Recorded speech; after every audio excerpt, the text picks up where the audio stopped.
Hello everyone, welcome to my new video. আজ আমি আপনাদের সাথে শেয়ার করতে চলেছি ডিমের একটি অদ্ভুত রেসিপি, যেটি ভাত ও রুটি উভয়ের সাথেই খুব ভালো লাগে। তো চলুন আপনাদের সাথে শেয়ার করছি। প্রথমেই আমার চ্যানেলকে সাবস্ক্রাইব করতে একদম ভুলবেন না। প্রথমেই ডিম আর আলু সেদ্ধ করে নিয়েছি। আপনারা যেমন ডিম আলু খাবেন তেমন সেদ্ধ করবেন। আর সাথে নিয়ে নিয়েছি কিছু সয়াবিন, সেটাকে আমি গরম জল ঢেলে ভিজতে রেখে দিয়েছি। একই সাথে নিয়ে নিচ্ছি 6 থেকে 7 কোয়া রসুন, সেগুলোকে আমি থেতো করে নিচ্ছি। রসুন বাটলে তার গন্ধ বেশি থেকে যায়, যার জন্য আমি রসুন থেতো করে নিয়েছি। আর এখানে একটি বড় সাইজের পেঁয়াজকে কেটে নিয়েছি মিক্সার গ্রাইন্ডারে, এটাকে আমি পেস্ট করে নেবো। সাথে দিয়ে দেবো টমেটো। আপনারা চাইলে গ্রেটারে পেঁয়াজটাকে গ্রেট করে নিতে পারেন।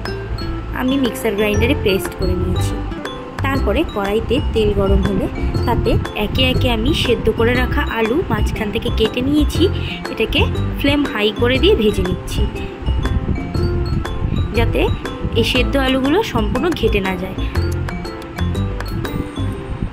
আপনারা যেমন সাইজের খুশি তেমন সাইজের আলু ইউজ করতে পারেন, সেটা আপনাদের ইচ্ছের ওপর নির্ভর করছে। তারপরেই আমি ডিমগুলো ভেজে নিচ্ছি। ডিমগুলো গ্যাসের ফ্লেম হাই রেখে ভেজে নিয়েছি।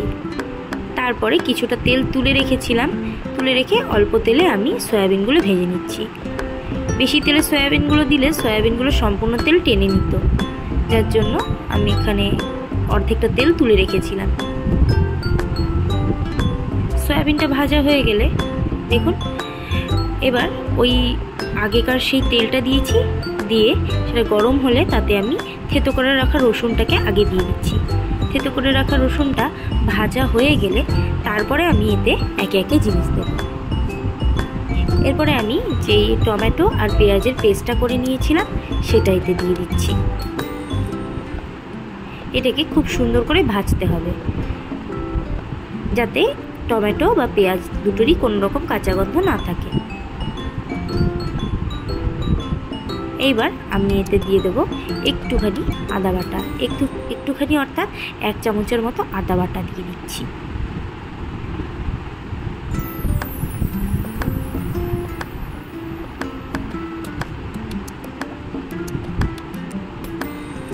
আদা বাটার সাথে সাথেই আমি এখানে বাকি মশলাগুলোও দিয়ে দেবো। বাকি মশলা বলতে একটু হলুদ, একটু লঙ্কা গুঁড়ো আর একটু জিরে গুঁড়ো, আর চাইলে একটু ধনে গুঁড়োও দিতে পারেন। আমি এখানে যেহেতু বাড়ির রান্না তাই ধনে গুঁড়ো ইউজ করিনি।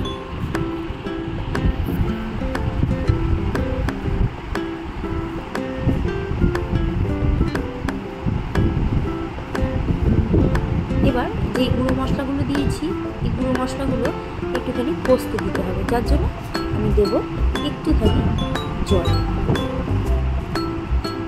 একটুখানি জল দিয়ে দিলে এই গুঁড়ো মশলাগুলো লেগে ধরবে না, আর এগুলোকে সুন্দর করে ভেজে নিচ্ছি। মনে রাখবে, মশলাটা কষানোই কিন্তু রান্নার মেইন টেকনিক। আপনারা যদি মশলা না কষান, রান্না কিন্তু কোনোভাবেই টেস্ট হবে না। তারপরে আমি প্রথম থেকে রান্নায় নুন দেইনি বলে এই সময় একেবারে পুরো তরকারির মাপ মতো আমি একেবারে নুন দিয়ে দিচ্ছি। আপনারা অল্প অল্প করেই নুন দিতে পারেন, যাতে নুনটা বেশি না হয়ে যায়।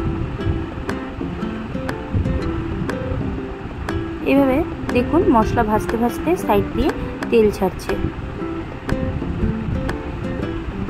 এই তেল ছাড়লে বুঝতে পারবেন যে মশলা কিন্তু কষে এসেছে।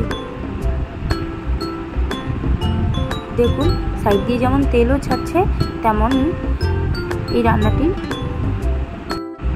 সাইড দিয়ে কড়াইতে মশলাগুলো লেগে যাচ্ছে, তার মানে মশলা ভাজা হয়ে গেছে।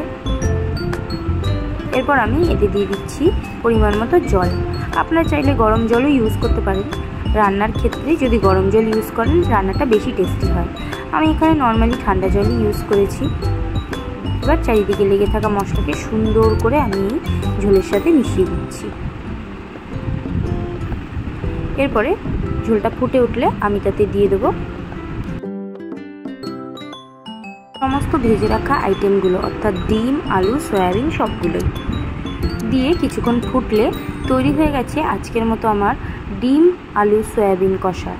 আর সাথে আপনারা দিয়ে দেবেন একটুখানি ওপর দিয়ে গরম মশলা। চাইলে একটু চিনি, টমেটো সস এগুলোও ইউজ করতে পারেন। সবাই ভালো থাকবেন, টাটা। আর আমার রান্না কেমন লাগলো কমেন্টে অবশ্যই জানাবেন।